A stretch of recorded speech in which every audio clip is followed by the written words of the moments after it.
Good morning, everyone. Welcome back. I'm so glad to have you this trimester. For those of you that don't know me, my name is Miss Ramirez, and I will either be your AP Government and Politics teacher this trimester or your economics teacher this trimester, and we're so excited to have you all back in the building. Or I'm excited to work with you if you are one of my EFL students online. Just a little bit about myself in case you don't know me. My name is Miss Ramirez.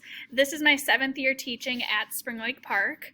Like I said before, I will be teaching AP Government and Politics for first and second try. I will also be teaching economics as well, and I will be doing contract for credit too. I also serve alongside Miss Wackman as her co-student council advisor, and I also work with Mr. Wackman as the assistant activities and athletic director. So if you play any sports, you'll probably see me out and about at some of those activities throughout the school year. This year, as a lot of teachers had to change rooms, I have a new room. I am upstairs C building. I'm in room C224, which is Miss Prince's old room. Just to give you guys a little bit of a kind of hard to see, but this is sort of what my new room looks like. Kind of hard to do in a computer. But I just wanted to welcome you guys and give you a little bit of a quick intro on what you can expect when you come to class next week.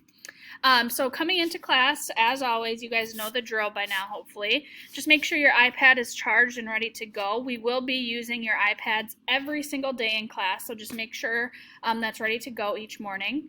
Make sure you have your mask on, that it's not only covering your mouth, but also covering your nose as well. Water fountains will not be available for you guys to use this year, so if you have a water bottle, make sure that you are bringing it from home. And as you enter the classroom, if you're the first one or the second one, just make sure you are choosing the seat furthest from the door as you enter. Now, if you are working from home one day, or if you are a full-time EFL student, if you have any questions about where to access something, just make sure you are checking on Schoology. All of our coursework will be posted there each day. So I look forward to meeting all of you, and I hope to see you soon.